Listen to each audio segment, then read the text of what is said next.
अस्सलाम वालेकुम, बिस्मिल्लाहिर्रहमानिर्रहीम। अपने प्रीवियस लेक्चर में हमने पढ़ा था लॉ ऑफ मास एक्शन और उसी से रिलेटेड हमारा आज का टॉपिक है एक्सप्रेशन ऑफ इक्विलिब्रियम कांस्टेंट। जब भी ये क्वेश्चन पूछा जाता है तो इस तरीके से पूछा जाता है कि state the law of mass action and drive the equilibrium constant for a general reaction. तो सबसे पहले हम एक जनरल रिवर्सिबल रिएक्शन लिखते हैं और फिर इक्विलिब्रियम कांस्टेंट को ड्राइव करते हैं।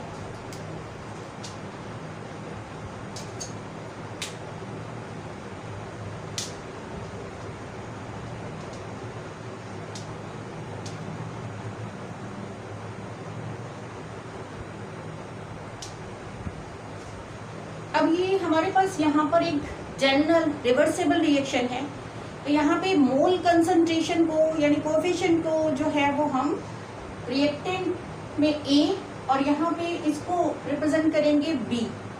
ये जो स्मॉल a है और स्मॉल b है ये किसको रिप्रेजेंट कर रहा है? मोल कंसंट्रेशन को, रिएक्टेंट के मोल कंसंट्रेशन को।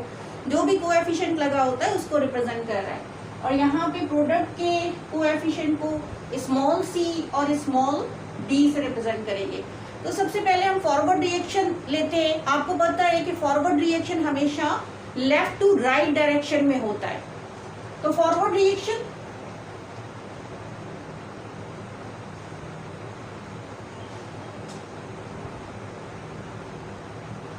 रेट ऑफ फॉरवर्ड रिएक्शन किससे रिप्रेजेंट कर रहे हैं? R रिप्रेजेंट कर रहा है रेट को और F forward reaction directly proportional होगा किसके? Active mass of the substance, और we can say the active mass of the reactant. Active mass को हम किससे रिप्रेजेंट करते हैं? स्क्वायर ब्रैकेट से करते हैं। लॉ ऑफ मास सेक्शन में हम ये पहले पढ़ चुके हैं कि एक्टिव मास को हम किससे रिप्रेजेंट करते हैं? स्क्वायर ब्रैकेट से। सो A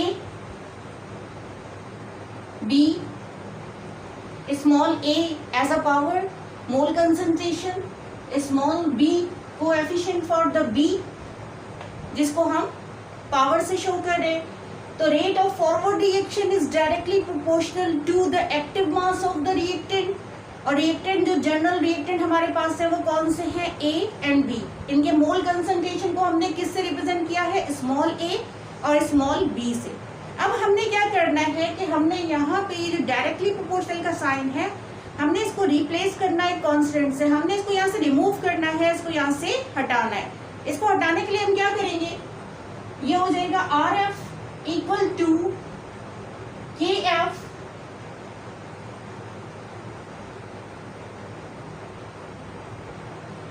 हमने इसको हटाने के लिए क्या लगाया है? कांस्टेंट लगाया है। K is the constant. Forward reaction के लिए है तो हमने क्या लगाया है? F लगाया है। तो ये क्या हो जाएगा? Rate of forward reaction is equal to the KF active mass of the reactant. अब हम आते हैं रिवर्स रिएक्शन की तरफ। तो हमारे पास जो रिवर्स रिएक्शन है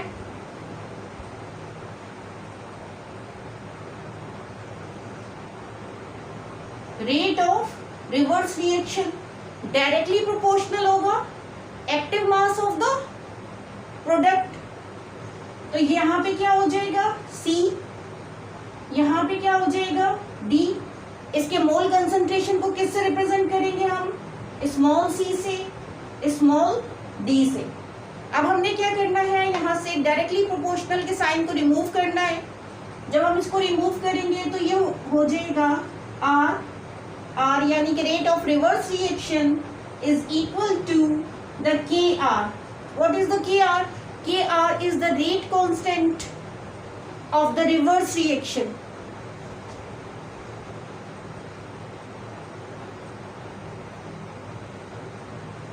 मोलर कंसंट्रेशन को किससे रिप्रेजेंट कर रहे हैं? स्मॉल c से और स्मॉल d से।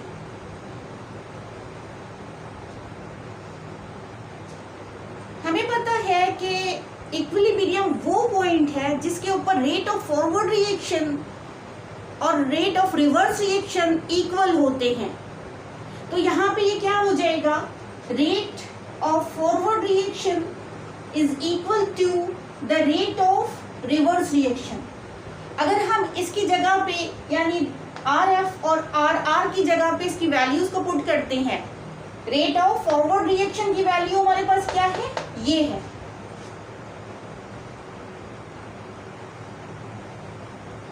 रेट ऑफ रिवर्स रिएक्शन की वैल्यू हमारे पास क्या है, ये। तो अगर इसकी जगह हम इनकी वैल्यूज को पुट करते हैं यहां पर, तो ये क्या हो जाएगा, के एफ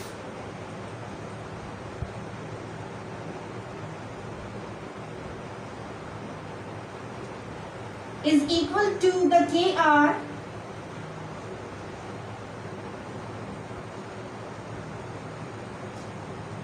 हमारे पास जो इक्वेशन बनी है वो क्या बनी है कि KF active mass of the reactant is equal to the KR active mass of the product. अब हम क्या करेंगे कि कांस्टेंट को लेफ्ट हैंड साइड पे लेंगे और वेरिएबल्स जो है उनको राइट हैंड साइड पे लेंगे। तो हमारे पास यहाँ पे कांस्टेंट क्या है, KF है, यहाँ पे क्या है, KR है, और कांस्टेंट को हमने कहाँ लेना है, राइट हैंड साइड पे लेना है। तो जब हम इसको राइट हैंड साइड पे लेंगे और KR जब यहाँ आएगा तो यहाँ मल्टीप्लाई हो रहा था, यहाँ पे आके डिवाइड हो जाएगा। तो ये क्या हो जाएगा, KF डिवाइडेड बाय KR, ठीक है, इज इक्वल टू, हम वेरिएबल को कहाँ लेके जा रहे हैं, लेफ्ट हैंड साइड पे लेके जा रहे हैं। तो हम जाहिर है इसको यहाँ लेकर राइट हैंड साइड पे लेकर जाएंगे, तो यहाँ तो ये मल्टीप्लाई हो रहा था, वहां जाके डिवाइड होगा। तो यहाँ पे क्या है, पहले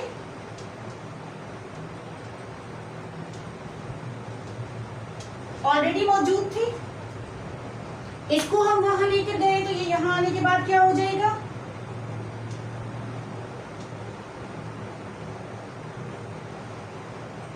अब हमारे पास ये इक्वेशन जो है वो आ गई। KF और KR जो कांस्टेंट थे इनको हम रिप्लेस करेंगे KC से। KC, what is KC? KC is the equilibrium constant. KF constant for forward reaction, KR constant for the reverse reaction, और ये रिप्लेस करेगा, इसको रिप्लेस करेगा क्या चीज, KC, जो कि क्या चीज है, इक्विलिब्रियम कांस्टेंट है। ये हमारे पास ये क्या चीज थी, प्रोडक्ट थी, active mass of the product. तो we can say the active mass of the product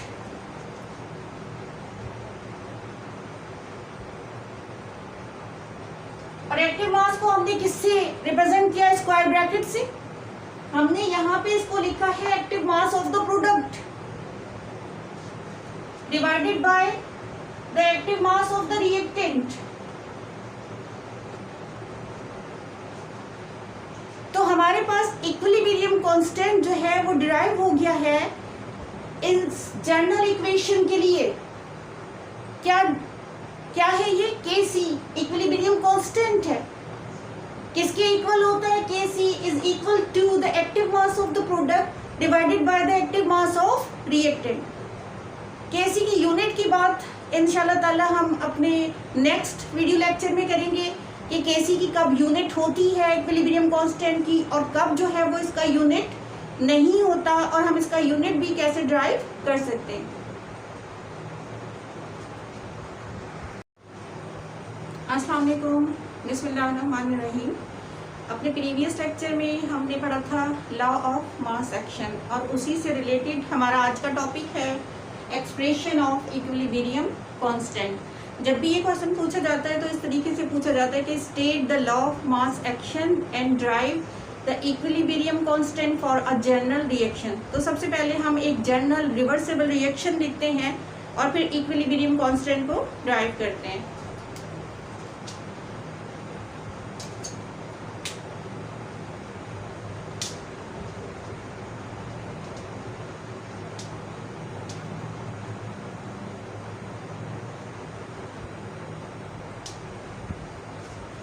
अब ये हमारे पास यहाँ पर एक जनरल रिवर्सिबल रिएक्शन है, तो यहाँ पे मोल कंसंट्रेशन को यानी कोएफिशिएंट को जो है वो हम रिएक्टेंट में A और यहाँ पे इसको रिप्रेजेंट करेंगे B। ये जो स्मॉल a है और स्मॉल b है, ये किसको रिप्रेजेंट कर रहा है, मोल कंसंट्रेशन को, रिएक्टेंट के मोल कंसंट्रेशन को, जो भी कोएफिशिएंट लगा होता है उसको रिप्रेजेंट कर रहा है। और यहाँ पे प्रोडक्ट के कोएफिशिएंट को स्मॉल c और स्मॉल d से रिप्रेजेंट करेंगे। तो सबसे पहले हम फॉरवर्ड रिएक्शन लेते हैं। आपको पता है कि फॉरवर्ड रिएक्शन हमेशा लेफ्ट टू राइट डायरेक्शन में होता है। तो फॉरवर्ड रिएक्शन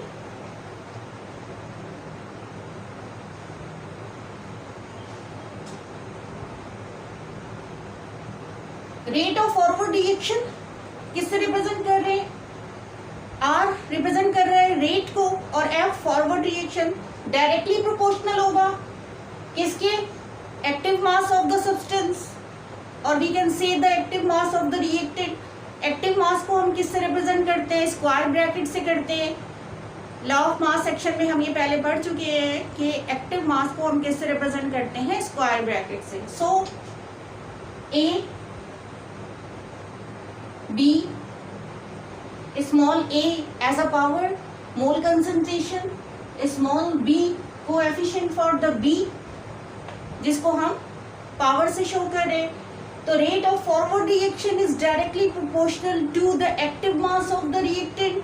और रिएक्टेंट जो जनरल रिएक्टेंट हमारे पास है वो कौन से हैं? A and B. इनके मोल कंसंट्रेशन को हमने किससे रिप्रेजेंट किया है? स्मॉल ए और स्मॉल बी से। अब हमने क्या करना है कि हमने यहाँ पे ये जो डायरेक्टली प्रोपोर्शनल का साइन है हमने इसको रिप्लेस करना है कांस्टेंट से। हमने इसको यहाँ से रिमूव करना है, इसको यहाँ से हटाना है। इसको हटाने के लिए हम क्या करेंगे? ये हो जाएगा आर एफ इक्वल टू के F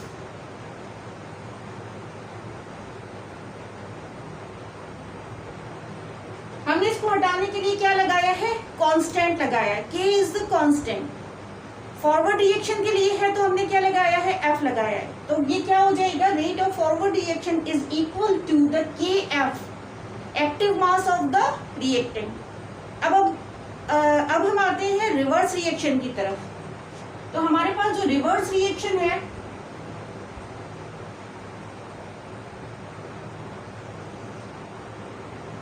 rate of reverse reaction directly proportional होगा active mass of the product. तो यहाँ पे क्या हो जाएगा? C, यहाँ पे क्या हो जाएगा? D। इसके मोल कंसंट्रेशन को किससे रिप्रेजेंट करेंगे हम? स्मॉल c से, स्मॉल d से। अब हमने क्या करना है? यहाँ से डायरेक्टली प्रोपोर्शनल के साइन को रिमूव करना है। जब हम इसको रिमूव करेंगे तो ये हो जाएगा R यानी कि rate of reverse reaction is equal to the Kr. What is the Kr? Kr is the rate constant of the reverse reaction.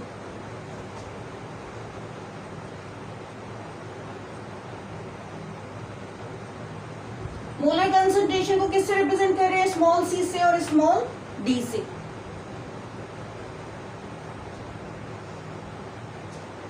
हमें पता है कि इक्विलिब्रियम वो पॉइंट है जिसके ऊपर रेट ऑफ फॉरवर्ड रिएक्शन और rate of reverse reaction equal होते हैं। तो यहाँ पे ये क्या हो जाएगा? Rate of forward reaction is equal to the rate of reverse reaction. अगर हम इसकी जगह पे यानी आर एफ और आर आर की जगह पे इसकी वैल्यूज को पुट करते हैं, रेट ऑफ फॉरवर्ड रिएक्शन की वैल्यू हमारे पास क्या है? ये है।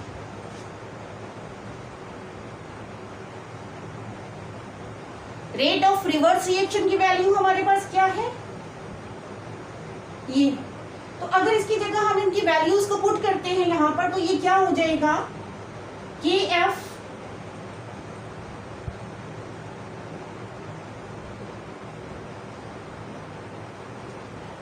Is equal to the K are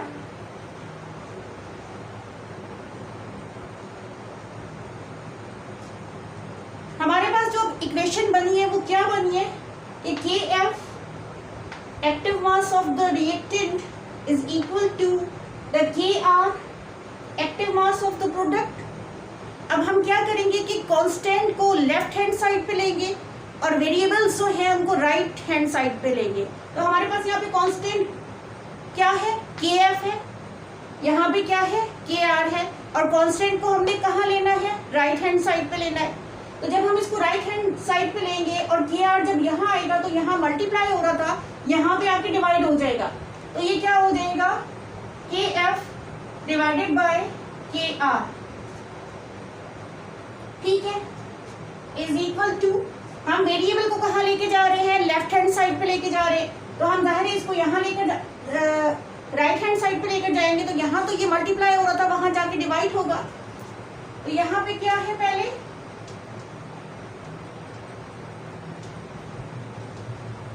already मौजूद थी, इसको हम वहां लेकर गए तो ये यहां आने के बाद क्या हो जाएगा,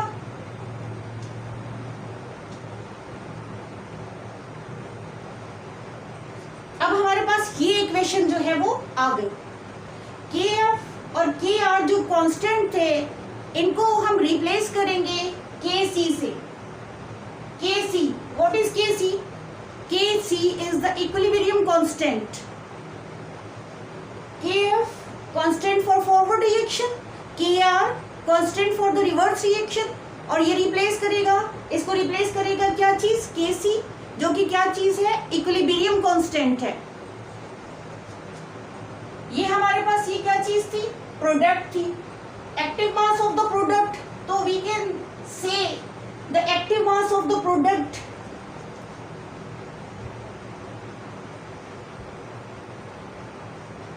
और एक्टिव मास को हमने किससे रिप्रेजेंट किया? स्क्वायर ब्रैकेट से। हमने यहां पे इसको लिखा है active mass of the product divided by the active mass of the reactant। तो हमारे पास इक्विलिब्रियम कांस्टेंट जो है वो डिराइव हो गया है इस जनरल इक्वेशन के लिए। क्या क्या है ये? के सी इक्विलिब्रियम कांस्टेंट है। किसके इक्वल होता है? K C is equal to the active mass of the product divided by the active mass of reactant. KC की यूनिट की बात इंशाल्लाह ताला हम अपने नेक्स्ट वीडियो लेक्चर में करेंगे कि केसी की कब यूनिट होती है इक्विलिब्रियम कांस्टेंट की और कब जो है वो इसका यूनिट नहीं होता, और हम इसका यूनिट भी कैसे ड्राइव कर सकते हैं।